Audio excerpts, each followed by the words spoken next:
भनिदिनुहोस् अबको सभापति वर्तमान सभापति शेरबहादुर देउवा, विमलेन्द्र निधि, प्रकाश मान, शशाङ्क शेखर योपछि लिएर कल्याण गुरुङसम्म अब सभापति कस्तो आउनुपर्छ भने त कस्तो आउनुपर्छ होइन कि बहुमतले कस्तोलाई ल्याउँछ भन्ने कुरो बहुमतले त्यहाँ गर्ने हो। एजेन्डा मैले विधान नेपाली काङ्ग्रेसमा चाहिँदैन।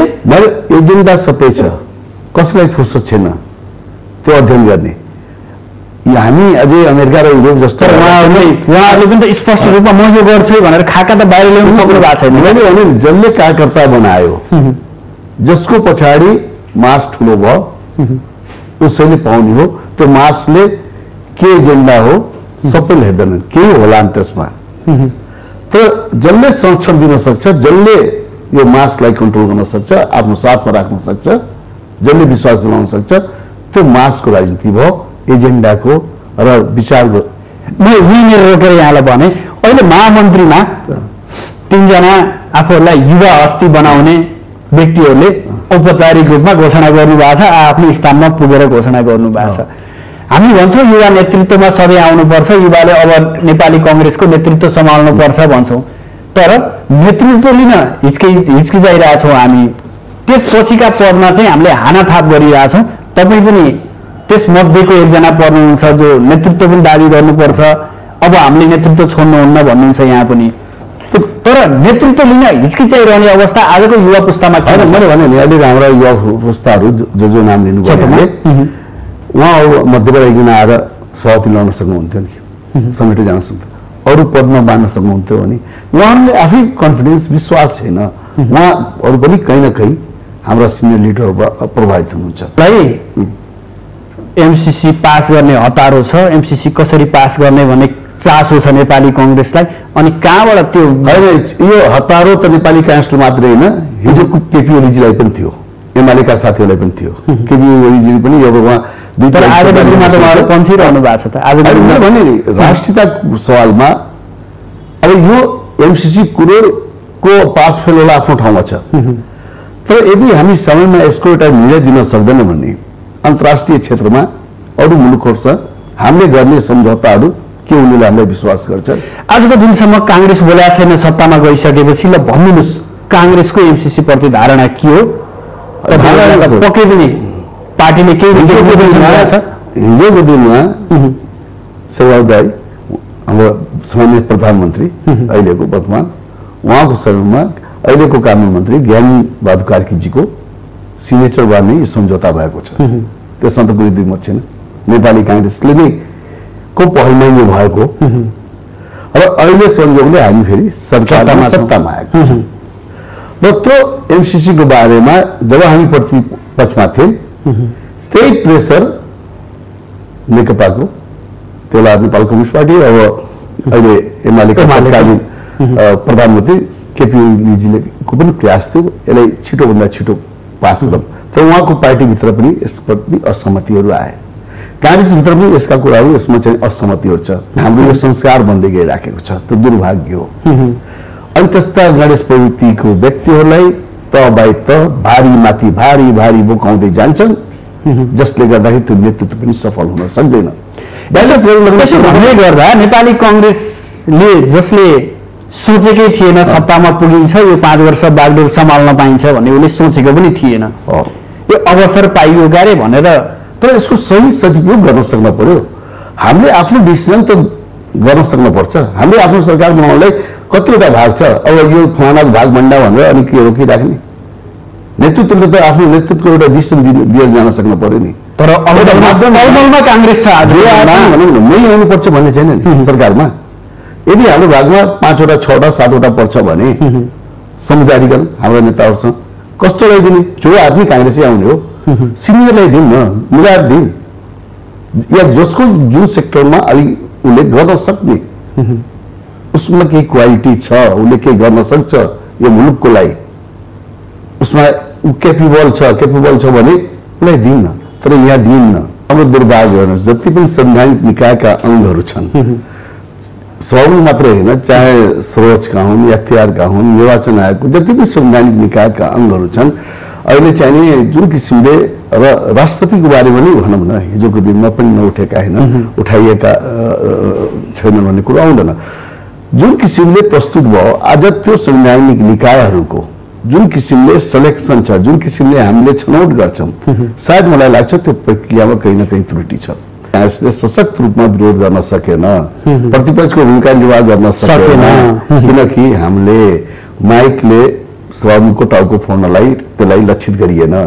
हामीले त्यहाँ अगाडि हाम्रा लिडर बसेको त्यो बेन्चहरूलाई उनका लिडर बस्दाखेरि घचाडेनौं, तोडफोड गरेनौं र विगत जस्तो हामीले तोडफोडमा विश्वास नगरेर नेपाली कांग्रेसले संयमित भएर प्रतिपक्षको भूमिका निर्वाह गरेको थियो। त्यसले गर्दाखेरि बाहिरबाट हेर्दाखेरि नेपाली कांग्रेसले प्रतिपक्षको भूमिका निर्वाह गर्न सकेन भन्ने कुरा उठे।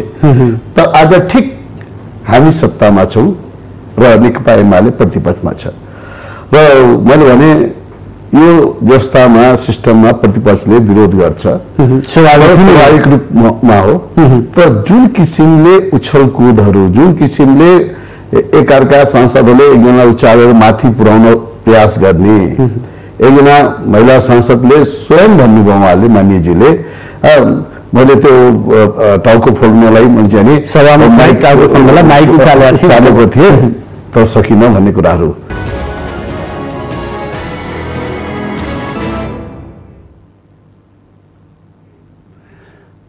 आदरणीय दर्शकबिन नमस्कार। आजको सन्दर्भ कार्यक्रममा यहाँहरूलाई हार्दिक स्वागत छ। म सुदर्शन आचार्य।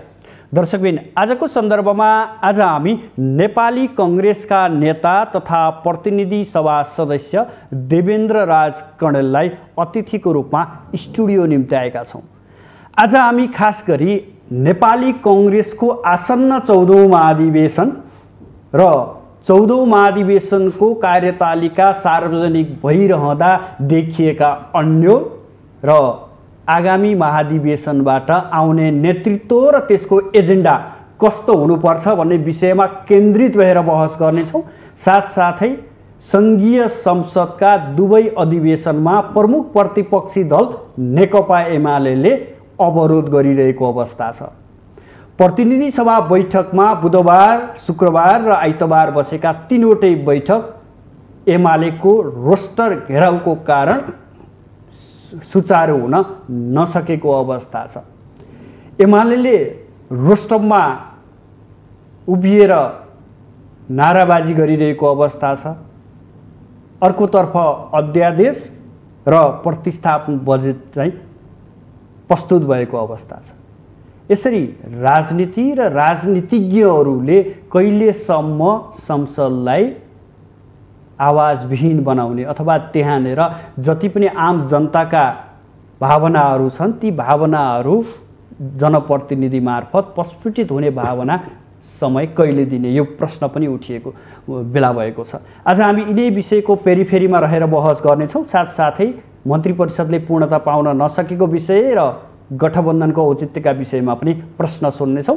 सर्वप्रथम उहाँलाई स्वागत गरौँ। स्वागत छ यहाँलाई माउन्टेन टेलिभिजनमा। धन्यवाद सुदर्शनजी। म सुरुमा प्रतिनिधि सभा बैठकको त्यो परिदृश्यबाटै सुरु गर्छु। यहाँ तीनवटै बैठकमा उपस्थित हुनुहुन्थ्यो र त्यो दृश्यहरू राम्रोसँग निहालेर बसिरहनु भएको थियो। यो सभामुखमाथि लान्छना लगाएर अवरुद्ध भएको बैठक हो। अहिलेको त्यो नाराबाजी हेर्दै गर्दा यहाँले त्यहाँ बसेर निहालिराख्दाखेरि एमाले सांसदहरूको त्यो अभिव्यक्ति, त्यो नाराबाजीका शब्द र सभामुखमाथि लगाइएको लान्छनालाई कसरी विश्लेषण गर्नुहुन्छ?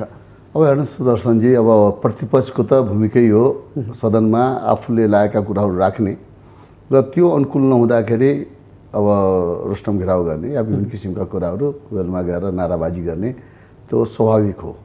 र विगतमा पनि नेपाली कांग्रेस प्रतिपक्षमा हुँदाखेरि हामीले पनि केही दिन अवरोध नगरेका होइनौँ, विरोध गरेकै हौँ। तर त्यो विरोधमा बाहिर आम पब्लिक, आम जनता नेपाली कांग्रेसले सशक्त रूपमा विरोध गर्न सकेन, प्रतिपक्षको भूमिका निर्वाह गर्न सकेन, किनकि हामीले माइकले सभामुखको टाउको फोड्नलाई त्यसलाई लक्षित गरिएन। हामीले त्यहाँ अगाडि हाम्रा लिडर बसेको त्यो बेन्चहरूलाई उनका लिडर बस्दाखेरि घचाडेनौं, तोडफोड गरेनौं र विगत जस्तो हामीले तोडफोडमा विश्वास नगरेर नेपाली कांग्रेसले संयमित भएर प्रतिपक्षको भूमिका निर्वाह गरेको थियो। त्यसले गर्दाखेरि बाहिरबाट हेर्दाखेरि नेपाली कांग्रेसले प्रतिपक्षको भूमिका निर्वाह गर्न सकेन भन्ने कुरा उठे।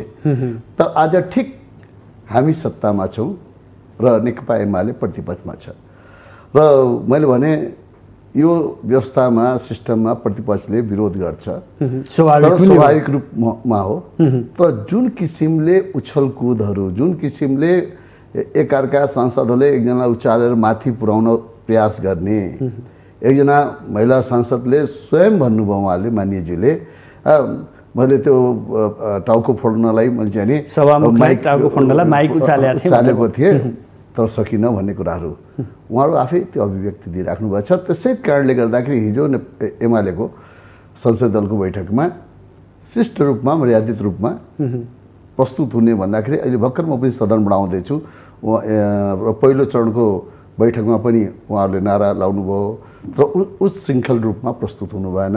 15 मिनटलाई फेरि सदन अवरुद्ध भयो र पछि फेरि बस्दाखेरि फेरि त्यो नारा कन्टिन्यू भइराख्यो र अब पर्सिको लागि यो सदन बोलाइएको छ र जुन किसिमले उहाँहरू एग्रेसिभ भएर र त्यसैलाई बढी चर्चामा मिडिया या विभिन्न ठाउँमा प्रतिपक्षले निकै सदन अवरुद्ध उपस्थिति जनायो सशक्त रूपमा विरोध गर्यो हो प्रतिपक्ष भनेको यही हो। अब प्रश्न उठ्छ के संसदीय व्यवस्थामा विचारको अभिव्यक्ति राख्ने ठाउँमा अरूको विचारलाई राख्न दिने कि नदिने आफ्नो बोली मात्रै सुनाइराख्नेले अरूको बोली सुन्ने कि नसुन्ने र शिष्ट रूपमा चाहिँ नि जसरी प्रस्तुत हुनु पर्थ्यो हिजो काङ्ग्रेसले प्रस्तुत गर्न सकेन र आज 2-3 दिनको भनौँ तेस्रो बैठकसम्म अवरुद्ध गर्ने बित्तिकै चर्चाको शिखरमा पुगे। त्यसकारण नेपाली काङ्ग्रेस प्रतिपक्षमा हुँदाखेरि त्यस किसिमको उग्र रूपमा प्रस्तुत हुन सकेन र हुन पनि सक्दैन। तर त्यहाँनिर बढी फोकस चाहिँ कसलाई गरिरहेको थियो भन्दाखेरि सभामुखलाई गरिरहेको थियो। सभामुखमाथि ती शब्दहरू प्रयोग गरेका शब्दहरू सायद तपाईँ हामी यहाँ बसेर बोल्न सक्दैनौँ होला। त्यस्ता किसिमको शब्दहरू सभामुख जतिको सम्मान्य पद सम्मान्य व्यक्तिलाई लगाउन पाइन्छ र भने अब हेर्नुहोस् यो हाम्रो दुर्भाग्य हेर्नुहोस् जति पनि संवैधानिक निकायका अङ्गहरू छन् सभामुख मात्रै होइन चाहे सर्वोच्चका हुन् एखतियारका हुन् निर्वाचन आयोगको जति पनि संवैधानिक निकायका अङ्गहरू छन् अहिले चाहिँ नि जुन किसिमले र राष्ट्रपतिको बारेमा नै भनौँ न हिजोको दिनमा पनि नउठेका होइनन् उठाइएका छैनन् भन्ने कुरो आउँदैन। जुन किसिमले प्रस्तुत भयो आज त्यो संवैधानिक निकायहरूको जुन किसिमले सेलेक्सन छ जुन किसिमले हामीले छनौट गर्छौँ सायद मलाई लाग्छ त्यो प्रक्रियामा कहीँ न कहीँ त्रुटि छ। त्यसलाई हामीले करेक्सन गर्नुपर्छ।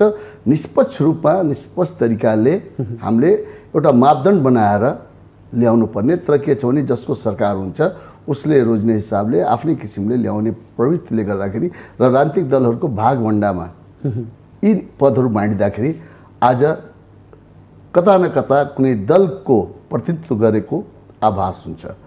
त्यो आभासले गर्दाखेरि त्यहाँ विवाद त्यसपछि एकपक्षीय ढङ्गले आरोप लाग्नु स्वाभाविक हो। त्यसमा हाम्रा त्यो कुरामा पनि त्रुटिहरू छन् कमजोरी छन्। तर संवैधानिक निकायको अङ्ग या हाम्रो सम्मान्य सभामुख जो छन् उसलाई लक्षित गरेर यदि व्यक्तिगत तौरमा या व्यक्तिगत रूपले आरोप लगाइन्छ या त्यहाँ नाराबाजी गरिन्छ भने त्यो शोभनीय होइन। यदि कहीँ संविधानको विपरीत उहाँले त्यो मर्यादा उल्लङ्घन गर्नुभएको छ या संविधानको विपरीत कुनै काम भइराखेको छ भने त्यसलाई त हामी संवैधानिक रूपमा हामी सदन प्रक्रियाहरू छुट्टै छन् हामी जान सक्छौँ। त्यसकारण चाहिँ नि जुन यो प्रक्रिया जसरी एउटा व्यक्तिगत आलोचना आरोप आक्रोश जसरी नाराबाजीहरूमा यो पार्टी तोड्न पाइन्न भन्ने कुराहरू अब पार्टी कसैले तोड्ने पनि होइन त्यो त नेतृत्वले समेटेर राख्न सक्नु पर्यो त्यसलाई सम्हालेर राख्न सक्नु पर्यो। त्यहाँ आफ्नो दलभित्रका पनि जो उनका समकक्षी लिडरहरू छन् उसलाई पनि मिलाएर राख्न सक्नु पर्यो। उनका पनि विचारलाई उनका पनि भावनालाई सुन्न सक्नु पर्यो। म यही भन्दै थिएँ आफ्नो पार्टी फुट्ने अनि सभामुखमाथि औँला तिर्छ्याउने त्यो त जुन पार्टी फुटिरहेछ त्यो पार्टीको नेतृत्वले त्यसको जिम्मेवारी लिनु पर्यो नि। अब त्यहाँ समेट्न नसकेर त्यहाँबाट कोही अलग हुन्छ भने त्यो त विधानले दिएकै छ नि। यदि विधान अनुसार यदि हाम्रो संविधानले जुन एउटा दिएको छ अधिकार त्यो संविधानभन्दा बाहिर गएछ भने सर्वोच्चमा भइहाल्यो संवैधानिक इजलासमा गएर त्यसमा चाहिँ नि बहस गराउन सकिन्छ। यति भन्दै गर्दा जसपाबाट संसद बन्नुभएको एकजना सांसद त्यसै गरी माओवादी केन्द्र छोडेर एमालेमा पुगेका सांसदहरू उनीहरूलाई कारबाही प्रक्रिया थाल भन्दा बित्तिकै सभामुखले त्यति छिटो एक्सन लिने 24 घण्टा नबित्दै तर अहिलेको जुन एमालेबाट 14 जनालाई कारबाहीको सिफारिस गरिएको थियो नि, त्यसमा त अलिअलि यसो बाहिर सामान्य रूपमा हेर्दा त अन्याय नै भएको हो कि सभामुखले अन्याय नै गर्नुभएको हो कि भन्ने जस्तो पनि देखिन्छ क्या। अब हेर्नुहोस्, हिजो 2/3 सरकार र हामीले कल्पना गरेका थिएनौँ कि नेपाली काङ्ग्रेस या अरू दलहरू मिलेर चाहिँ नि सत्ता पक्षमा जालान् भनेर। हामी त मेन्टली प्रिपेयर थियौँ नि 5 वर्षको लागि प्रतिपक्षमा जानलाई। तर तत्कालीन प्रधानमन्त्री भनौँ या तत्कालीन नेकपाका प्रधानमन्त्री भनौँ, नेकपाबाट भएका सामान्य प्रधानमन्त्री केपी ओलीजीका अभिव्यक्तिहरू, उनका बोली भाषणले गर्दाखेरि जुन एउटा मुठभेड निम्त्यो नि, दल पनि उहाँको खण्डित हुँदै गयो। र त्यो बेला अब कुनै कुराहरू हामीले सदनमा उठाउँदै गर्दाखेरि संविधान विपरीत छ भन्दाखेरि त्यसलाई सुनिएन। पटक पटक सदनलाई विघटन गरियो। जुन हाम्रो प्रश्न हिजोको संविधान सभाले बनाएको संविधानमा विघटन गर्ने अधिकारै छैन। जबसम्म त्यहाँ विकल्प छ त्यो विकल्पको खोजी गर्नुपर्ने। तर सत्ताको पावर बहुमत या 2/3 नजिक भएको हुनाले जे पनि गर्न सकिँदो रहेछ भन्ने कुराहरू त पहिले बाटो त उहाँहरूले देखाउनु भयो। उहाँहरूले कुनै पनि अध्यादेश लाग्दाखेरि मसी नसुक्दै छाप लगाइयो पनि हामीले देख्यौँ नि। त्यस कारण चाहिँ हिजो ती कुराहरू गर्दाखेरि सही रहेछ। अहिले आएर कता कता त्यो अलिकति त्यो प्रतिबिम्ब झल्किराखे देख्दाखेरि अहिले तर्सिनुपर्ने कुनै कारण मैले देख्दैन। हिजो सही बाटोमा आफू हिँडेन, अरूलाई हामी भन्न सक्थ्यौँ। यसो भन्दैमा हिजो सही बाटोमा उनीहरू हिँडेनन्, हामी पनि हिँड्नु पर्दैन भन्ने त होइन नि। मैले त्यो भनेको होइन, सही बाटोमा हिँडेनन् त्यसले गर्दाखेरि उसले सही कुरो बोल्न अधिकार पनि छैन। जो हिँडेनन् उनीहरू बोल्न अधिकार छैन। हिजो आफू गलत ट्र्याकमा हिँड्ने, अहिले आएर उपदेश दिने भन्ने कुरा हुँदैन। आफू सही बाटोमा हुनु पर्यो अनि बल्ल यदि त्यो गलत छ भने हामी सच्याउन सक्छौँ। तर गलत मान्छेले निर्देशित गरेर निर्देशित हुने होइन। त्यस कारण जुन यो उहाँले कारवाही गर्नुभयो त्यो कारवाहीलाई किन छिटो छिटो गरिएन? अघि मैले भने नि, संवैधानिक निकायका अङ्गहरू जुन रूपमा जसरी हामीले लिएर आइराखेका छौँ त्यो त यो सदनभित्र मात्र होइन बाहिर पनि जति छन् निष्पक्ष छैनन् भन्ने मेरो त पहिलेदेखि मेरो ठहर हो। मैले बारम्बार सदनमा बोलेको छु यो कुरो। संवैधानिक निकायका अङ्गहरू प्रमुखहरू निष्पक्ष छैन। चयन निष्पक्ष छैन। व्यक्तिको मैले भनिरहेको छैन, चयन प्रक्रिया निष्पक्ष भइदिएन। त्यसमा त्रुटि छ। त्यो दलगत हिसाबले बाँडफाँड भइरहेछ। दलगत रूपमा जाँदाखेरि जो त्यहाँ पुगिरहेछन् उसको कतै न कतै त्यो दलप्रति आस्था हुन्छ र दलप्रति झुकाउँछ। एउटा कुन व्यक्तिलाई फर्स्ट क्लास या जो एउटा त्यो प्रक्रिया पुरा गरिसकेको कस्ता व्यक्तिहरूलाई हामी अटोमेटिक स्वतः नै त्यो प्रक्रियामा आउन सक्ने, कसैले ताने ल्याउनु नपर्ने कि त्यो प्रतिस्पर्धामा आउने व्यक्तिहरूबाट त्यसबाट निकाल्न सकिन्छ। त्यो प्रक्रिया सही भएन। अब भनिदिनुहोस्, कहिलेसम्म चल्ला यो विरोध प्रदर्शन? कमसेकम सरकारले त एउटा समन्वय गर्नुपर्ने, प्रतिपक्षसँग बसेर अब खोलौँ है, सुचारू गरौँ है, अब 2-4 दिन तपाईँहरूले विरोध गरिहाल्नुभयो भनेर समन्वय गर्नुपर्ने होला नि त। समन्वय गरेको पनि देखिएन क्या। अब हेर्नुहोस् सुदर्शनजी, यो अन्तगत्वा समन्वय नगरिकन चल्दैन। मुडे बलले या म जस्ती लिएर चलाउँछु भनेर त्यो चल्दैन। त्यो यथार्थ सत्य हो। त्यसमा कुनै मत छैन। त्यस कारण चाहिँ यसमा चाहिँ नि सर्वदलीय रूपमा बसेर या सभामुखजीले यसमा चाहिँ नि बढी आफ्नो चाहिँ नि यसमा पहल गर्नु पर्यो। उहाँले बोलाएर सबैलाई टेबलमा राखेर उनका जायज मागहरू छन् भने त्यसलाई एड्रेस गर्न सक्न पर्यो। तर जुन कुरो सर्वोच्चबाट न्यायिक क्षेत्रमा या विचाराधीन छन् या त्यहाँबाट कुनै कुराहरू जुन निर्देशित भइसकेका छन् त्यसमा करेक्सन गर्ने, त्यसमा सुधार्ने या त्यसलाई हटाउने अधिकार उहाँको छैन। निर्वाचन आयोगले गरेका निर्णयहरूलाई सभामुखले मान्दैन भन्न मिलेन। त्यस कारण जुन एउटा प्रक्रियाबाट आइसकेका छन् भने यदि त्यो चितबुद्धो छैन भने फेरि त्यहीँ जानु पर्यो नि, सर्वोच्चमा जानु पर्यो। यसो गर्दाखेरि अलि समय लम्बिन्छ कि जस्तो अनुमान चाहिँ धैर्यता राख्नु पर्यो नि। त्यो त धैर्यता राख्नु पर्यो। मुद्दा दिने बित्तिकै सबै थोक मेरो अनुकूल हुन्छ भन्ने कुरा आएन। त्यो स्वतः प्रक्रिया हुन्छ। त्यस कारण तुरन्तै डिसिसन गर, यही चेयरबाट डिसिसन गर भनेर सभामुखले बारम्बार भनिराख्नु भएको छ नि। संविधानमा जुन उल्लेख छ त्यसभन्दा म बाहिर छैन र जुन सर्वोच्चबाट निर्देशित छ या सर्वोच्चको निर्णयहरू छ त्यसमा चाहिने या सर्वोच्चमा विचाराधीन कुरोलाई मैले उहाँहरू मान्न तयार हुनुहुन्न क्या। अब त्यो त केही दिन चलिरहन्छ, अन्तगत तत्त्व आउनै पर्छ। प्रक्रिया हो, कुनै न कुनै आउनु पर्छ। 3 दिन नभयो, हामीले त 1 महिनासम्म चलेको इतिहास पनि थाहा छ मलाई। उहाँहरूले इतिहास कायम गर्नुभयो, करिबन 2 महिनासम्म अवरोध गर्नु भएकै हो। महिना दिन भन्नु 2 महिनाको हाराहारीमा उहाँहरूले चाहिँ अवरोध गरेर एउटा इतिहास बनाउनु भएको छ। अब त्यसैलाई रिपिट गर्ने हो भने पनि हामीलाई कुनै आपत्ति छैन। तर मुलुकको अवस्था के छ अहिले? कोभिड-19ले गर्दाखेरि जुन किसिमको महामारी छ, जुन किसिमको अहिले कोभिडमा हाम्रा नेपाली हामीहरूले जुन किसिमले यो खोपहरू पुर्याउनु पर्ने हो, अहिले स्पिड त गति समातेको छ। तपाईँले त्यसो नमान्नुहोस् न भने सरकार गठन भएको 2 महिना पुग्यो, खै त्यतापट्टि ध्यान दिनुहोस् न। यो त हाम्रो कमजोरी हो। यो विभिन्न गणितीय हिसाबले यो के भने राजनीतिका जुन मोहराहरू चलाइराखेका छौँ, अहिले के गर्ने बित्तिकै फेरि यहाँ त के भने कति एउटा भनौँ न कसैमा धैर्यता रहेन रहेछ। कतिले त मन्त्री पायो भने बस्ने हो, नत्र फेरि उफ्रेर अन्त जाने हो। यहाँ त फेरि यो पार्टी कहीँ फेरि खण्डित त हुने होइन भन्ने किसिमले गणितीय हिसाबले सबै त्यसलाई ट्र्याकमा ल्याइसकेपछि अब सक्दैनन् भनेपछि बल्ल त्यो बन्ने हो। यसो भन्दैमा पन्छिन पाइन्छ र भने सुन, मानसिकता मैले भनेको म पन्छिन होइन, म आफै त्यसबाट म उचित बुझेको छैन, म सन्तुष्ट छैन। किनभने यो प्रक्रिया भएन। जब सदन चलिरहेको थियो या त्यहाँ हामीले बहुमत देखाइसकेपछि, सरकारको कोलिसन गभर्मेन्ट बनिसकेपछि हामी अनेक जाल झेलमा फस्दै गयो भने यसले चाहिँ नि मुलुकलाई हित गर्दैन। त्यसकारण ल ठिक छ, नेपाली काङ्ग्रेसलाई त अप्ठ्यारो छैन नि आफ्नो, तर नेपाली काङ्ग्रेस त फसिसक्यो आजको दिन। नेपाली काङ्ग्रेसलाई त अप्ठ्यारो छैन नि आफ्नो भागभण्डाको। ल ठिक छ, जति माधव नेपालजीको समाजवादी भयो, केपी उसको हाम्रो प्रचण्डजीको भयो माओवादी, त्यसपछि जसपाको कुराहरू भयो। जसपामा समस्या होला, माओवादी केन्द्रका आफ्नो समस्या होला नि, तर नेपाली काङ्ग्रेसमा समस्या छैन। उसले आफ्नो सहमति गरेर ल मेरो भागको यो हो भने मैले त अलिकति त्यसलाई फुलफिल गरिदिए भइहाल्यो।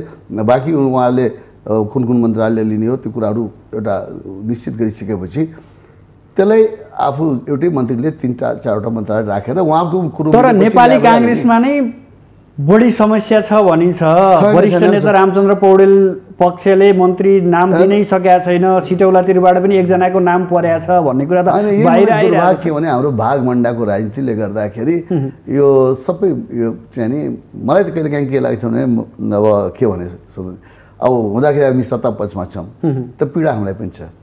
एउटा मापदण्ड बनाएर तपाईँ कस्ताले मन्त्री बनाउने, कसलाई ल्याउने, कति पटक चुनाव जितिसकेपछि छिमेकी मुलुकमा हेर्नुहोस् न 4 पटक 5 पटक चुनाव जित्छन् बम्पर भोटले, तर राज्य मन्त्रीसम्म हुन सक्दैन। एउटा प्रक्रिया पुरा गरेर बल्ल अवसर पाउँछन्, निखारिएर आउँछन्। हामी कहाँ के छ भने गणेश प्रवृत्तिलाई बढी प्रायोरिटी दिने, फिल्डमा ऊ जाओस् नजाओस् मतलब छैन, चुनाव जित्तोस् या नजितोस् उसलाई चुनाव पनि लड्न पर्दैन, चुनाव जित्न पनि पर्दैन, त्यो आफ्नो निर्वाचन क्षेत्र हेर्न पनि पर्दैन, त्यहाँका कार्यकर्ता त्यहाँको आवाज के हो त्यो सुन्न पनि पर्दैन। आफ्नो नेतालाई रिजाएको भरमा गणेश प्रवृत्तिलाई पहिलो प्रायोरिटी दिने हाम्रो यो संस्कार बन्दै गइराखेको छ, त्यो दुर्भाग्य हो। अनि त्यस्ता गणेश प्रवृत्तिको व्यक्तिहरूलाई त बाई त भारी माथि भारी भारी बोकाउँदै जान्छन्, जसले गर्दाखेरि त्यो नेतृत्व पनि सफल हुन सक्दैन। यसो भन्दै गर्दा नेपाली काङ्ग्रेसले जसले सोचेकै थिएन सत्तामा पुगिन्छ, यो 5 वर्ष बागडोर सम्हाल्न पाइन्छ भन्ने उसले सोचेको पनि थिएन। यो अवसर पाइयो क्यारे भनेर, तर यसको सही सदुपयोग गर्न सक्न पर्यो। हामीले आफ्नो डिसिजन त गर्न सक्न पर्छ। हामीले आफ्नो सरकार बनाउनलाई कतिवटा भाग छ, अब यो फलानाको भागभण्डा भनेर अनि के रोकिराख्ने? नेतृत्वले त आफ्नो नेतृत्वको एउटा डिसिजन दिएर जान सक्न पर्यो नि। तर अलमलमा काङ्ग्रेस छ आज जो आए पनि भनौँ न मै आउनुपर्छ भन्ने छैन नि सरकारमा। यदि हाम्रो भागमा 5वटा 6वटा 7वटा पर्छ भने समझदारी गरौँ हाम्रा नेताहरूसँग, कस्तोलाई दिने? जो आए पनि काङ्ग्रेसै आउने हो, सिनियरलाई दिउँ न, मिलाएर दिउँ, या जसको जुन सेक्टरमा अलिक उसले गर्न सक्ने, उसमा केही क्वालिटी छ, उसले केही गर्न सक्छ यो मुलुकको लागि, उसमा ऊ केपेबल छ भने उसलाई दिउँ न। तर यहाँ दिन्न। यहाँ गणेश प्रवृत्ति बाहेक त्यो सबैको त्यो चेयरमा गएपछि जो नेता पनि त्यो चेयरमा गएपछि उनको प्रवृत्ति त्यही हामीले देखिरहेछौँ। यो मुलुकले हेर्नुहोस्, चाहे काङ्ग्रेस होस्, चाहे कम्युनिस्ट होस्, चाहे माओवादी, कुन जुन दल पनि, जुनसुकै दल किन हामीले कुनै पनि नेता पाएनौँ जसले यो राष्ट्रलाई एउटा निष्पक्ष तरिकाले हाँक्न सकोस्, सबैलाई लिएर जान सकोस्। हिजो बिपी बाबुको जुन एउटा आदर्श मूल मान्यता थियो जसरी उहाँले चलाउनु भयो या कमिसनमा हाम्रो पुष्पलालजीको नाममा आउँछ। देशलाई हाँक्न सक्ने सारथी आजको दिनमा यहाँले देख्नु भएको छैन। मैले भने नि, मैले नेता त हाम्रा छन्, हामी अन्धभक्त छौँ, त्यसमा कुनै दुमत छैन। स्वयं एउटा गुटमा हामी आफ्नो पार्टी सभापति अहिलेको प्रधानमन्त्रीलाई समेत यहाँले विश्वास गर्नु भएको छैन, त्यति धेरै विश्वास गर्नु भएको छैन। विश्वास छैन। एउटा के हो भने म त एउटा गुटमा छु, हामी अन्धभक्त हो, गुटको नाममा हामी उभिराखेका छौँ। नयाँ नेतृत्वले पनि जुन ठुल्ठुला क्रान्तिकारी कुरा गर्छन्, अब हामी यो नेतृत्व अब नेपाली काङ्ग्रेसको नयाँ पुस्ताले लिनुपर्छ भनेर त कुरा उठ्छ नि, चर्चामा आउँछ। उहाँहरू आफै स्वयं अब नयाँ पुस्ता एक भएर हामी अगाडि जान्छौँ आउँछौँ भनेर त किन लड्दैनन् सभापतिमा? म त्यो प्रसङ्ग एकैछिनपछि कोट्याउँछु। उहाँहरू पनि के भने अहिले सभापतिमा हाम फालौँ लडौँ, कोही हारिन्छ कि, अनि त्यो आवाज दिने, सभापतिको कुरा उठाउने, अनि बिस्तारै अन्त आफूलाई म्यानेज गर्ने भनेपछि त सबैमा आफ्नै आफ्नै स्वार्थ त रहेछ नि। तर सरकार गठन भएको 2 महिना भयो क्या कणेलजी? मैले भन्दै यो दुर्भाग्य हो, अर्को दलले अर्को पार्टीले आफ्नो प्रतिनिधि पठाउन नसक्नु। तपाईँ त्यो कारणले हामी तपाईँ जनतामा पुग्ने, जनतासँगै भिजिरहने नेता हो। यहाँले यसो अनुमान, जनताका आवाजहरू पनि पक्कै गुनासो सुन्नुभयो होला। यो 2 महिनामा कङ्ग्रेस सत्तामा गइसकेपछि झन् कमजोर हुँदै गएको छ भनेर विश्लेषण गर्न थालिएको छ। प्रतिपक्षमा के रहेछ भने प्रतिपक्षमा सबै मिल्दो रहेछन्। त्यहाँ हाम्रा अनेक गुट भयो भने सबै चित बुझेको हुन्छ, तर सत्तामा गएपछि त्यहाँबाट ल भागबन्डाको कुरा हुन्छन्। र भनौँ अहिलेको यो कोलिसन गभर्मेन्ट हो, हामीले चाहे जति आफ्ना मन्त्री बनाउन सक्दैनौँ, हामीले चाहे जति भागभन्डा पाउन सक्दैनौँ, सबैलाई हेर्नु पर्यो। र सबैको एउटै विचार पनि होइन। हाम्रो पार्टीको आफ्नै मेनिफेस्टो छ, हाम्रो आफ्नै किसिमको एउटा जनताको बिचमा हामी गएर जुन आश्वासन दिएछौँ, जुन समाजवादका कुराहरू उठाएका छौँ, जसरी हामी चाहिँ जनताहरूलाई यो मुलुकमा हामी लागू गर्छौँ, यो गर्छौँ भन्ने जुन हामीले दिएका छौँ, हरेक पार्टीको आफ्नो आफ्नो छ, पार्टीको आफ्नो धारणाहरू छ। तर यो सबैलाई समायोजन गरेर एउटा त्रिवेणीको रूपमा चाहिँ लिएर जानुपर्ने, त्यो एउटा पवित्र गङ्गाको रूपमा त्यसलाई पवित्र स्थल बनाउनु पर्ने। किनभने विभिन्न ठाउँबाट नदी बगेर सबै मिलेर एउटा ठाउँमा आएर त्रिवेणी बन्ने। त्यस्तै अहिले विभिन्न राजनीतिक दलहरू एक ठाउँमा आएपछि त त्यसलाई एउटा पवित्र एउटा एजेन्डाहरू, आफ्ना पार्टीका जुन एजेन्डाहरू छन् त्यसलाई पनि कहिलेकाहीँ हामीले थाती राख्नुपर्छ। सत्ता आरोहणलाई नेपाली कङ्ग्रेस कमजोर बनाएको छ, यो स्वीकार्नुहुन्छ यहाँले? यदि हामीले समयमा नै जस्तो अहिले निर्णय गर्न नसक्ने एउटा कमी कमजोरीले गर्दाखेरि यहाँ बाध्यता के हो हामीले बुझौँला, तर मतदाताले या आम पब्लिकले त त्यो कुरो बुझ्दैन नि। उसलाई त रिजल्ट चाहियो। सरकार बनेको यतिका दिन भइसक्यो, अब कुन पार्टीको के स्वार्थ छ, कुन दल आएर अहिले कोलिसनमा आएका छन्, उनका के समस्या छ, त्यो समस्या हेर्नलाई नेपाली जनताले त्यो चासो छैन जनतालाई, त्यो कुरा हो। त्यो होइन, उसलाई त रिजल्ट चाहियो। मन्त्रीमण्डल विस्तार गरेर, किनभने धेरै समय छैन, 17-18 महिनाको लागि हो भने त्यही किसिमले हामीले जब अरूकोबाट हामीले आफ्नो तरफ आफूलाई यो सरकार यो सत्ता लिइसकेको अवस्थामा अब त हाम्रो त नैतिक जिम्मेवारी हो। अब कति दिन लाग्छ ल भन्नुहोस्? अब भविष्यवाणी पनि के गर्ने र? अब पहिलेदेखि सुन्दै आइयो एक हप्ता, अब अर्को विकमा अहिले फेरि मैले भन्दै गर्दाखेरि अब आउने सातामा हुन्छ भनेर। अब यो त मनमा जसले गर्ने हो, जसले गराउने हो, ती दलका नेताहरू जो कोलिसनमा छन् उहाँहरू आफैलाई थाहा छैन कि कहिले बन्छ भन्ने कुरो त मैले कहाँबाट भन्ने। त्यसो भनेपछि केही समय चाहिँ अझै पनि लाग्ने देखियो। मैले देखिरहेको छु अहिलेको जुन परिस्थिति छ। तर त्यसैले मैले भन्दैछु जसको कम्प्लिट छ, काङ्ग्रेसले त आफ्नो भागको भनौँ आफूले पाएको कुन कुन मन्त्रालय हो हाम्रा एउटा मापदण्ड बनाएर पठाउनु पर्यो। एउटा सिनियरिटीको या विभिन्न किसिमले त्यो सेक्टरमा जसलाई काम दियो उहाँले त पठाउन सक्नु पर्यो नि। काङ्ग्रेसले त प्रतिपक्षमा हुँदाखेरि छाया मन्त्री बनाएन। छाया मन्त्री के कोलाई बनाएका थिए कि उसलाई केही त्यो सेक्टरमा उसलाई थाहा छ, छाया मन्त्रीको रूपमा चाहिँ नि ती मन्त्रालयहरूमा निगरानी गर्छ, त्यहाँका कमी कमजोरीलाई सदनमा ल्याएर उठाउँछ। हिजो हामी सबै त छाया मन्त्री बनेकै हुने, अहिले कुन छाया मन्त्रीलाई त्यो अनुभवकोलाई सेयर गराइयो, कहाँ ल्याइयो? त्यसको त कुनै आवश्यकतै छैन रहेछ नि। मैले भने यहाँ गणेश प्रवृत्ति भयो। तपाईँहरूलाई एमसीसी पास गर्ने हतारो छ, एमसीसी कसरी पास गर्ने भन्ने चासो छ नेपाली कङ्ग्रेसलाई, अनि कहाँबाट त्यो होइन? यो हतारो त नेपाली काङ्ग्रेसले मात्रै होइन, हिजो केपी ओलीजीलाई पनि थियो, एमालेका साथीहरूलाई पनि थियो। केपी ओलीजीले पनि अब उहाँ तर आजको दिनमा त उहाँहरू पन्छिरहनु भएको छ त। आजको दिनमा मैले भने नि राष्ट्रियताको सवालमा अब यो एमसीसी कुरोको पास फेल होला आफ्नो ठाउँमा छ, तर यदि हामी समयमा यसको एउटा निर्णय दिन सक्दैन भने अन्तर्राष्ट्रिय क्षेत्रमा अरू मुलुकहरूसँग हामीले गर्ने सम्झौताहरू के उनीहरूले हामीलाई विश्वास गर्छ? आजको दिनसम्म काङ्ग्रेस बोलेको छैन, सत्तामा गइसकेपछि ल भनिदिनुहोस् काङ्ग्रेसको एमसीसी प्रति धारणा के हो? तपाईँहरूलाई त पक्कै पनि पार्टीले केही न केही निर्देशन दिएको छ। हिजोको दिनमा शेरबहादुर दाइ हाम्रो सामान्य प्रधानमन्त्री अहिलेको वर्तमान, उहाँको समयमा अहिलेको कानुन मन्त्री ज्ञान बहादुर कार्कीजीको सिग्नेचरबाट नै यो सम्झौता भएको छ। त्यसमा त कुनै दुई मत छैन। नेपाली काङ्ग्रेसले नै को पहलमा यो भएको र अहिले संयोगले हामी फेरि सरकारमा सत्तामा आएको छौँ र त्यो एमसीसीको बारेमा जब हामी प्रतिपक्षमा थियौँ त्यही प्रेसर नेकपाको त्यो बेला नेपाल कम्युनिस्ट पार्टी, अब अहिले एमालेको तत्कालीन प्रधानमन्त्री केपी ओलीजीले को पनि प्रयास थियो यसलाई छिटोभन्दा छिटो पास गरौँ, तर उहाँको पार्टीभित्र पनि यसप्रति असहमतिहरू आए। काङ्ग्रेसभित्र पनि यसका कुराहरू यसमा चाहिँ असहमतिहरू छ।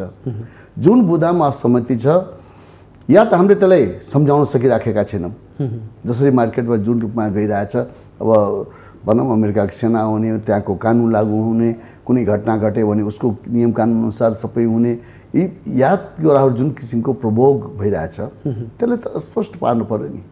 या कुनै ठाउँमा कुनै किसिमले केही त्रुटिहरू छन् भने त्यो कोठामा पनि नेताहरूले नै दोहोरो चरित्र खेलिरहनु भएको छ कि कोही नेताहरूले जनतालाई बेसरी यो खराबै छ भनेर उचालिदिइरहनु भएको छ, कसैले होइन ठिक छ भनेर उचालिदिइरहनु भएको छ। नेपालमा मात्रै होइन नि, अन्यत्र पनि त लागू भएका छन्। कुनै ठाउँमा रिएक्सन होला, कुनै किसिम फरक किसिमका होला, सम्झौता भएको होला, तर जे अन्त भयो त्यही नै यहाँ पनि हुन्छ, भविष्यमा त्यही हुन्छ भन्ने कुराहरू हामी कल्पनाको आधारले दौड्ने त होइन। भनिदिनुहोस् न त्यसो भए एमसीसी पास हुने कि नहुने? मैले भने यो काङ्ग्रेसले मात्रै चाहेको हुन्न, एमाले पनि चाहेको, काङ्ग्रेसले पनि चाहेकै हो। त्यसैले यसमा यदि कहीँ कुनै कमी कमजोरी छ भने आम पब्लिकलाई, नेपाली जनतालाई विश्वस्त गराउन सक्न पर्यो। भोलि कुनै त्यस्ता कुराहरू जुन अहिले अफगानिस्तानका कुराहरू आइरहेछन् त्यस्ता कुराहरू यहाँ दोहोरिन्न भन्ने कुराहरू त विश्वास दिलाउन सक्नु पर्यो। त्यो कसले? नेताले न हो, हरेक राजनीतिक दलका नेताहरूले त्यो विश्वास दिलाउन सक्नु पर्यो। अनि आम पब्लिकमा जनताले नबुझिकन कहीँ मास निकाल्ला, आवाज उठाउला, अनि त्यसै पछि हामी पनि दौड्ने छैन। यो विषयलाई माओवादी केन्द्रले के भनेको छ भने बरु गठबन्धन टुटोस्, एमसीसी पास कुनै पनि हालतमा हुन्न भनेर माओवादीले बोलिसके। मैले सबैको के छ भने राजनीतिक फाइदाको मात्रै भोट ब्याङ्क कसरी बढाउन सकिन्छ, स्वार्थ मात्रै हो। स्वार्थ मात्रै हो। मैले भने स्वार्थमा सबै लिप्त छन्। हिजोको जुन सम्झौता भयो यदि समयमा नै त्यो यदि हामीले पास गरेको भएदेखि सायद मलाई लाग्दैन थियो नि यो अवस्था आउँथ्यो। तर अहिले जति लेट हुँदै जान्छ यसको प्रति नकारात्मक कुराहरू बढी आउँछ। यदि त्यहाँ कुनै किसिमको त्यस्ता गलत केही छन् बुदाहरू भने सबैजना बसेर छलफल गरेर त्यसमा केही परिमार्जन पनि गर्ने हो भने गर्ने, होइन भने यो लिङ्गरिङ गरेर राखेर केही अर्थ छैन। यस नो गरेर एउटा टुङ्गो लाउनुपर्छ। मैले यहाँलाई अनिर्णयको बन्दी भएर बस्न भएन। यहाँलाई सोध्न चाहेको कुरा के भने एउटा उदाहरणको रूपमा एनसेललाई लिने हो भने त्योभन्दा बढी कर हामी यहीँ उठाउन सक्छौँ, तर त्यति धेरै एमसीसी भनेर एमसीसी माथिको यो बहस, एमसीसी माथिको चर्चा किन गरिरहनु परेको छ आज हामी? होइन, अब एनसिएलको करका कुराहरू, अब त्यो करमा पनि अनेक कुराहरू एउटा उदाहरणको रूपमा त्यस्ता विवाद भएका छन्। त्यसमा पनि अनेकौँ घोटाला छ, तर त्यसलाई पनि हाम्रा नेतृत्वले छम्य गर्दो रहेछन् या विभिन्न बहानामा विभिन्न रूपमा त्यो निकास पाउँदो रहेछ। त्यसले गर्दाखेरि अब यो एमसीसीका कुराहरू चाहिँ नै अब एउटा यो के भने अन्तर्राष्ट्रिय, हामी त खालि नेपाल अलग त छैन नि कोहीसँग, अहिले त पुरा विश्व एक भएर गइरहेछ। हामी कहाँ यहाँ भिजा र पासपोर्ट हेरेर यति धेरै विरोध आउँछ भने एउटा MCC को प्रोजेक्ट नेपालमा नल्याएर केही बिच छ? मतलब हामी न छिमेकी मुलुकमा भनौँ भारतसँग छैन, तर अरू थर्ड कन्ट्री जाँदाखेरि पासपोर्ट भिजा लिएर जान्छौँ। युरोपमा जानुहोस् त्यो पनि छैन। एकबाट अर्को कन्ट्रीमा जान सक्नुहुन्छ, त्यसमा कुनै छँदै छैन, एउटा कार्डको सिस्टम छ त्यहाँ। तर त्यो त अब विश्व नै एउटै नजिक यति यो विभिन्न माध्यमबाट यति क्लोज हुँदै गइराखेको छ। हामी एकअर्कासँग सहकार गर्नै पर्छ र एकअर्कालाई विश्वास गर्नै पर्छ र त्यो विश्वासको आधार क्लियर हुनुपर्छ र जनताले त्यो थाहा सक्न पर्यो। कहीँ छल कपट हुन भएन। कुनै मुलुकमाथि शासन गर्ने मनसाहरूले कोही गलत नियतले नेपालभित्र पस्न पनि भएन। यदि त्यो छ भने त्यो प्रश्न भन्न सक्नु छैन भने नेतृत्वले त्यसलाई क्लियर गर्न सक्नु भने जनताको बिचमा। अनि यति धेरै जनस्तरबाट विरोध आइसकेपछि हामीलाई अहिले यो प्रोजेक्ट चाहिँदैन भनेर फिर्ता पठाइन पनि त सकिन्छ नि भने बुझेका छन्, सबैले त बुझेका छैन। तर आज सडकमा हेर्नुहोस्, तर अब नबुझे पनि यो बाहिरको सेना आउँछ अरे, उसले त्यस्तै पऱ्यो भने कब्जा गर्छ, उसैको कानुन चल्छ। यो बिगार्या त तपाईँहरूले हो क्या? त्यो लेट हुँदै गएपछि अरूले खेल्ने मौका पाउँछन्, भ्रमित गर्दै जान्छन्। तर जहाँ यस किसिमका अनुदानहरू, जहाँ लोकतान्त्रिक सिस्टमहरू छन्, त्यहाँ त यो अमेरिकाले त यो पहिलोपटक त दिन लागेन नेपालले, अरू मुलुकले पनि लिँदै गएका छन्। त्यही क्रममा नेपालले पनि आफ्नो प्रक्रिया एउटा पार गरिसकेको अवस्थामा श्रीलङ्काले रिटर्न पठायो भने नेपालले पनि रिटर्न पठाइदिए त हुन्छ नि। किन यति धेरै चरको रूपमा यसको माथि बहस चलाइराख्नु पर्यो भनेर भनिरहेछ क्या? हामी त एडका लागि ठाउँ ठाउँमा गइराखेका छौँ। हाम्रा अपार स्रोतहरू छन्, त्यसलाई हामीले सदुपयोग गर्न सकिराखेका छैनौँ। चाहे जडीबुटी होस्, चाहे हाम्रा अपार यस्ता हाम्रो खानीहरू छन्। यदि त्यसलाई निकाल्न सक्यो भने, त्यसलाई सदुपयोग गर्न सक्यो भने अरू केही नगर्नुहोस्, जलस्रोतलाई भूमिका नबादिनुस् न। फर्काउन सकिन्छ कि सकिन्न आजको दिनमा? जलस्रोतलाई मात्रै तपाईँले त्यसलाई बाहिर तपाईँ सेल गर्न सक्नुहुन्छ, बाहिर पठाउन सक्नुहुन्छ, मुद्दा कमाउन सक्नुहुन्छ। मैले यहाँबाट चाहेको निचोड भनेको MCC नेपालको लागि आवश्यकता हो या होइन, यति मात्रै चाहेको कुरा हो। इन्डिपेन्डेन्ट भइसकेमा त्यो त हामी सहज रूपमा भन्न सक्छौँ हामीलाई आवश्यकता छैन। तर आजको दिनमा आवश्यकता हो। आजको दिनमा जुन किसिमको यो योजना हो, बाटोघाटो या विद्युतको सेक्टरमा, र यो त भनौँ सुरुवात त भइसकेको छ नि, काम त भइरहेछ, मात्र सदनबाट पास गर्ने कुराहरू हो। त त्यहाँ यदि कुनै त्रुटि छ, किनभने सम्झौता हामीले गर्छौँ, एड लिन्छौँ, अनुदानको रूपमा लिन्छौँ या सस्तो ब्याजको रूपमा हामीले लिन्छौँ, विभिन्न विश्व ब्याङ्क होस्, एसियन ब्याङ्क होस्, या जहाँबाट हामीले चाहिँ अरू हाम्रा दाता राष्ट्रहरूले हामीलाई जुन अनुदान दिन्छन्, हामीले त लिएकै छौँ। हामी कहीँ न कहीँ चुकिसकेका छौँ, अब यो पास गर्नै पर्छ।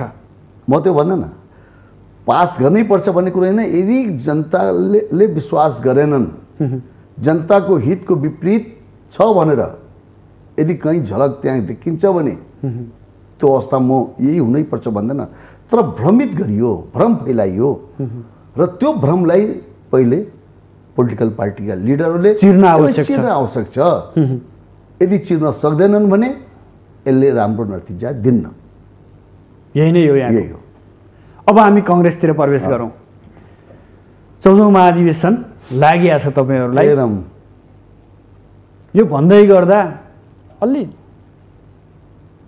गुनासोको कुराहरू पनि बढी छन्। यो पनि MCC जस्तै भएको छ।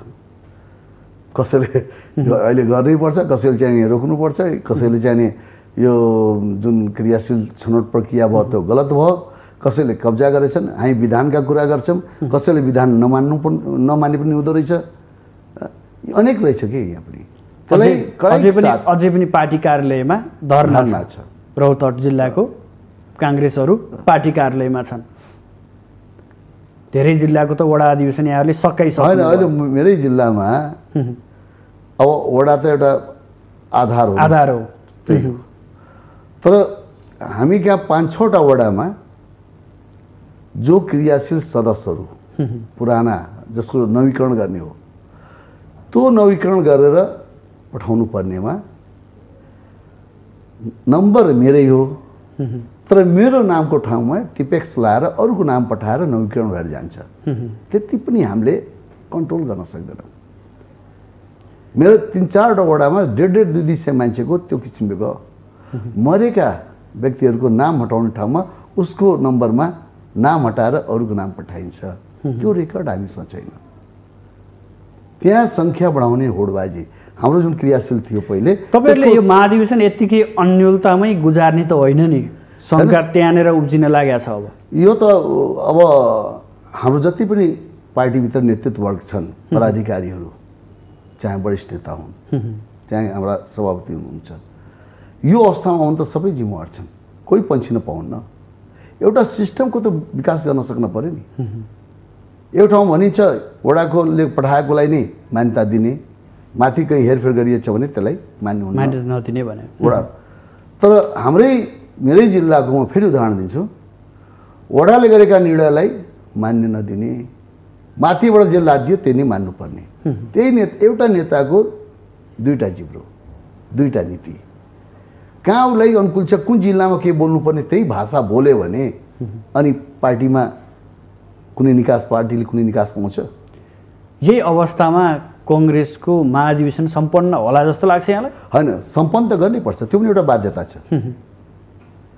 किनभने अब त यो त जुन एउटा संविधानले कानुनी अडचन बनाइसकेको छ, हामी प्रक्रिया सुरु गरिसक्यौँ।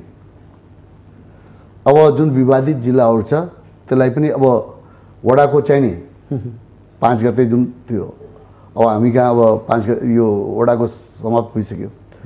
अब 9 गते छ गाउँपालिका नगरपालिकाको। त्यसपछि बल्ल क्रमिक रूपमा बढाउँदै आउने भयो महाधिवेशनसम्म। त्यसले गर्दाखेरि त्यो अवधिमा गर्नैपर्छ। अब त्यसमा अरू जिल्लाहरू जो विवादित छन् त्यसलाई निकास दिनैपर्छ, या पुरानैलाई मान्यता दिएर होस्, या एउटा आधार बनाएर। या अलमल किन भइरहेछ भन्नुहोस् त? यहाँ त क्रियाशील सदस्यको नाम प्रकाशित हुनै नसकेको अवस्था छ। यहाँ दोष त सभापतिलाई जान्छ, नेतृत्व उहाँले गरिराख्नुभएको छ। तर हलो अड्काउने काम अनि गोरु चुट्ने काम अरू नेताहरूले पनि गरिराखेका छन्। उहाँहरूको पनि फरक जिल्लामा फरक फरक धारणा आइदिइरहेछ। तर समग्रमा जति जे भए पनि उहाँलाई पनि के हतार छ भने सायद अहिले हामी पनि अवसर पाउन सक्छौँ, अनुकूल वातावरण छ।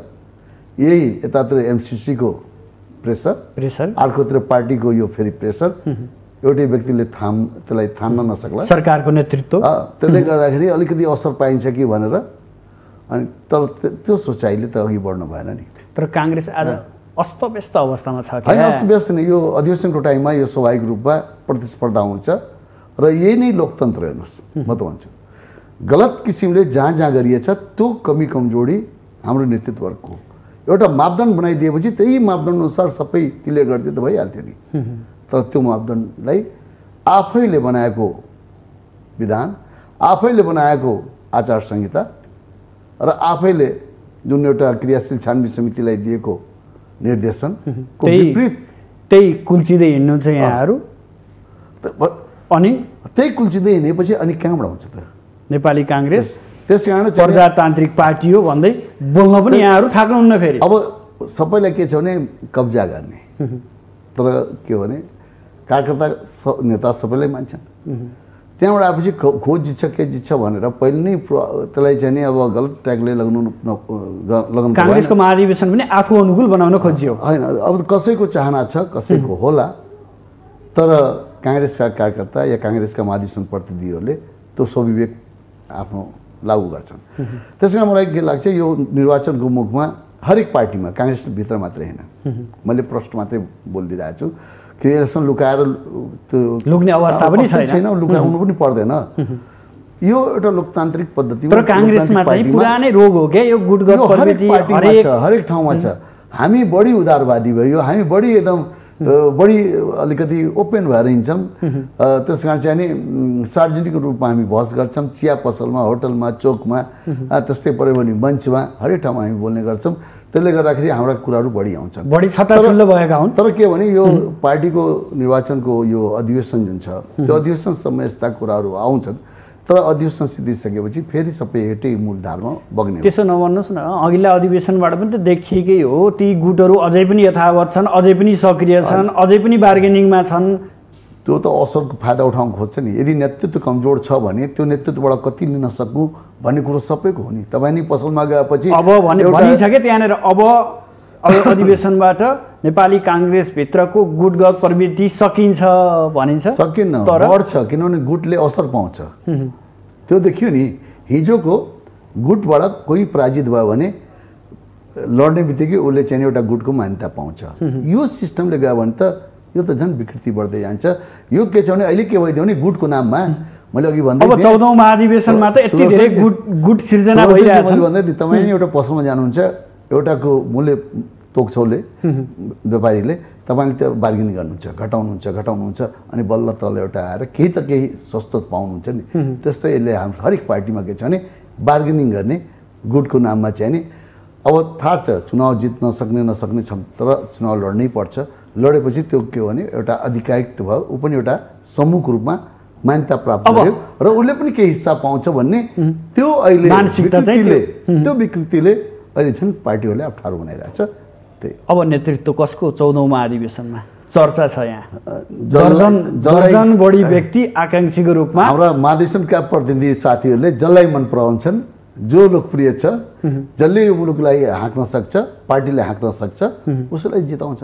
त्यो त यही नै जित्छ भने होइन, तर समग्रमा अहिले यदि भन्ने हो भने यही अवस्था र अहिले भनौँ अब सत्ता पक्ष भनौँ, संस्थापन पक्ष अब अहिले वर्तमान हाम्रा सम्मानीय प्रधानमन्त्रीजी हुनुहुन्छ, पार्टी सभापति उहाँ हुनुहुन्छ। उहाँको नेतृत्वमा एकजना मात्रै विचलित भए।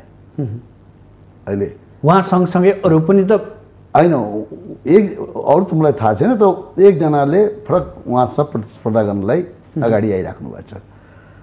अरूमा त अहिले यदि हेर्नु भने अझै पनि समायोजन हुन मिल्न सकिराखेको अवस्था छैन। हिजो त मैले देखेँ जति पनि हाम्रा बिबी बाबुका, गणेश मान्जीका पुत्रहरू या जो थिए हाम्रा, सबैजना एक ठाउँमा उभिएर एउटै धारमा जाने भन्ने कुराहरू निकालेका थिए।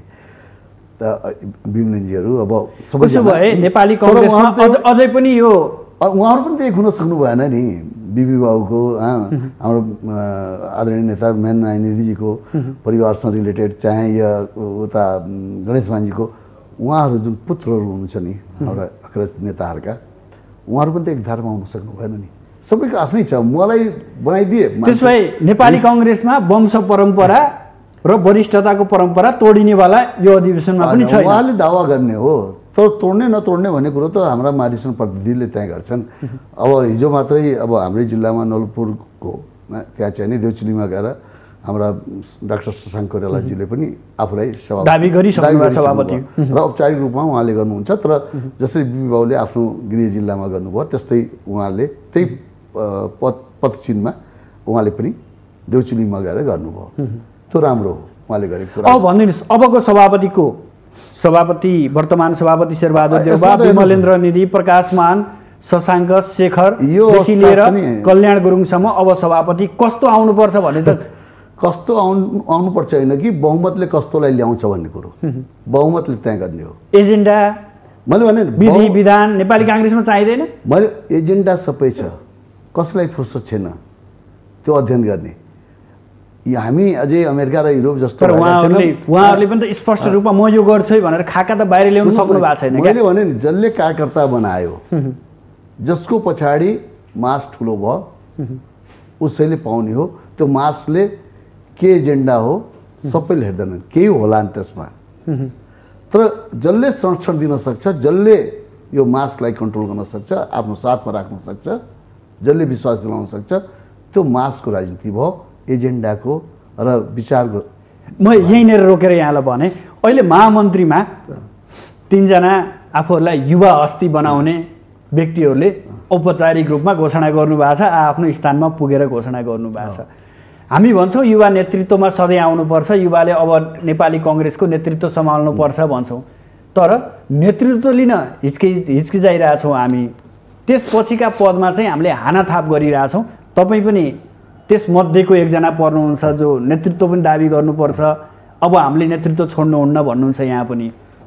तर नेतृत्व लिन हिचकिचाइरहने अवस्था आजको युवा पुस्तामा किन छ? मैले भने नि, अहिले हाम्रा युवा पुस्ताहरू जो नाम लिनुभयो, उहाँहरू मध्येबाट एकजना आएर सभापति लड्न सक्नुहुन्थ्यो नि, समेटेर जान सक्थ्यो, अरू पदमा बाँड्न सक्नुहुन्थ्यो भने उहाँहरूले आफै कन्फिडेन्स विश्वास छैन। उहाँहरू पनि कहीँ न कहीँ हाम्रा सिनियर लिडरबाट प्रभावित हुनुहुन्छ, त्यो तोड्न सक्नुहुन्न उहाँ। त्यस कारण अहिलेको समग्रमा अहिलेको अवस्था हेर्दाखेरि र अब जुन अहिले चाहिने यो हाम्रो शेरबहादुरजीहरूको जुन एउटा पक्ष यो सत्ता यो पक्ष नै बलियो छ कि भनेर यहाँ बारम्बार सङ्केत त्यसै गरिरहनु भएको छ। अहिले जुन अवस्था छ नि यो त सङ्केत होइन, अहिलेको यो मुलुकको र हाम्रो राजनीतिक पार्टीभित्रका हाम्रा गुटको जुन अवस्था छ त्यो हेरेर यदि भन्ने हो भने प्रष्ट रूपमा अबको सभापति शेरबहादुर देउवा नै हो। यहाँको मनसाय मैले जसरी उहाँले चाहिँ नि मेरो यो चाहिँ नि उहाँको एउटा ज्योतिषले उहाँले फेरि यति पटक प्रधानमन्त्री हुन्छ भन्दै गर्दा र यो अवस्थामा पनि उहाँ जसरी हुनुभयो नि मलाई लाग्छ यो अवस्था भयो भने यदि सबै युनाइट हुन सक्दैन भने अहिले देउवाको विकल्प छैन। देउवाको विकल्पै छैन। उसो भए भनिदिनुहोस् देवेन्द्र राज कणेलको आगामी महाधिवेशनमा स्थान कहाँ हो? हेर्नुहोस् अब म केन्द्रीय सदस्य नेपाली काङ्ग्रेसको तर्फबाट आफ्नो यो लुम्बिनी प्रदेश नै थियो पहिले, त्यो 5 नम्बर प्रदेश अहिले त नामाकरण भयो र अब केन्द्रीय सदस्यबाट लड्ने सभामन्त्रीमा हो र हामी खस आर्यहरूलाई यो जम्मा एउटा सिट छ, मभन्दा सिनियर छन्, त्यस कारण मैले चाहिँ नि औपचारिक म घोषणा गरौँला तर तपाईँको मिडियाको मार्फत तपाईँको टेलिभिजन मार्फत र म फेरि भन्न चाहन्छु अहिलेको यो परिवेशमा म चाहिँ नि क्रमिक रूपमा जसरी पहिले म जिल्ला सभापति म्यानुअल प्रासीको जिल्ला सभापतिबाट केन्द्रीय सदस्य भएँ र अब चाहिँ नि म आफ्नो लुम्बिनी प्रदेशको सभापतिको लागि दावेदारी गर्ने। देवेन्द्र राज कणेलले केन्द्रको राजनीति छोडेर अब प्रदेशको राजनीतिमा लाग्यो यसरी बुझ्दा हुन्छ? यो बुझ्ने होइन। देवेन्द्र राज कणेल जस्तो कि के हुन्छ भने लुम्बिनी प्रदेशको नेतृत्व गर्दै गर्दा हामी अहिले केन्द्रीय सदस्य छौँ, 77 जिल्ला त हामी मुभमेन्ट बढाउन सकेका छैनौँ, त 12वटा जिल्ला मैले राम्रो तरिकाले त्यहाँ दिन सक्ने, त्यहाँ चाहिँ एउटा भनौँ उहाँलाई सञ्चार गर्न सक्ने, पार्टीलाई बलियो बनाउन सक्ने त्यो मैले त्यो दिन सक्छु, पार्टीलाई आगामी दिनमा लुम्बिनी प्रदेशको भन्दैछु दर्शनजी म त्यही लुम्बिनी प्रदेश मात्रै सीमित भएन, जो प्रदेशको 7वटा प्रदेशका जो सभापतिहरू हुन्छन् त्यो पदेन केन्द्रीय सदस्य पनि हुन्, पदेन चाहिने केन्द्रीय कार्य समितिको मेम्बर पनि हुन् र लुम्बिनी प्रदेशको जुन केन्द्रमा प्रदेश सदस्य र सङ्घको सांसदहरूको त्यो बोर्डमा पनि बस्ने व्यक्ति हुन्छ, तल पनि उसको आफ्नो एउटा काम देखाउने क्षमता पनि हुने भयो र पदेन सदस्य पनि भयो र त्यो पनि केन्द्रीय सदस्यको हैसियतमा रहन्छ। उसो भए आगामी दिनमा लुम्बिनी प्रदेशको नेपाली काङ्ग्रेसको सभापतिको रूपमा देवेन्द्र राज कणेल चाहिँ उम्मेदवारी दिन्छ? मैले सुन्नुहोस्, मैले औपचारिक घोषणा पछि गरौँला, मैले पनि आफ्नो दलका लिडरहरूसँग नेतासँग जुन समूहमा म छु मैले पनि आफ्नो अहिले जुन सभापति हुनुहुन्छ केन्द्रीय सभापति शेरबहादुरजी उहाँहरूसँग पनि मैले समन्वय गर्नुपर्छ। यदि यहाँको मानसिकता त्यो उहाँले उपयुक्त ठान्नुभयो, किनभने मैले जबरजस्ती एकल निर्णय हुन्न, यो पार्टीको एउटा जहाँ हामी एउटा समूहमा छौँ त्यो समूहले यदि मलाई चाहिँ नि मेरो चाहना अनुसार यदि निर्णय गर्छ भने मेरो चाहना अहिले चाहिँ नि लुम्बिनी प्रदेशको सभापति र मैले त्यो 12वटा जिल्लामा मैले विश्वास दिलाम, मैले धेरै कुराहरू त्यहाँ चाहिँ नि सङ्गठनको लागि र हरेक क्षेत्रमा मैले काम गर्न सक्छु पाउनुपर्छ भन्ने यहाँको धारणा। हस् हाम्रो निर्धारित समय सक्यो, यहाँसम्म आइदिनु भयो, आफ्नो महत्त्वपूर्ण विचार र महत्त्वपूर्ण समयका लागि यहाँलाई विशेष आभार। धन्यवाद तपाईँको यो कार्यक्रम मार्फत चाहिँ जुन मलाई यो माउन्टेन टिभीले एउटा मौका दियो र विशेष गरेर सुदर्शनजीलाई म धन्यवाद। आदरणीय दर्शकबिन, आज हामी खास गरेर नेपाली काङ्ग्रेसका नेता तथा प्रतिनिधि सभा सदस्य देवेन्द्र राज कणेलजीसँग वर्तमान सरकार, यसको औचित्य, गठबन्धनका औचित्यका साथसाथै नेपाली काङ्ग्रेसको आसन्न 14औं महाधिवेशन र यसको नेतृत्वमा कस्तो व्यक्ति आउँछ र विधि प्रधान र विचार प्रधान नेतृत्व नेपाली काङ्ग्रेसले कसरी छान्न सक्षम हुन्छ भन्ने विषयमा केन्द्रित हेरेर बहस गऱ्यौँ। भोलि नयाँ विषयवस्तु र नयाँ अतिथिका साथ उपस्थित हुनेछौँ। आजलाई भने बिदा दिनुहोस्, नमस्ते।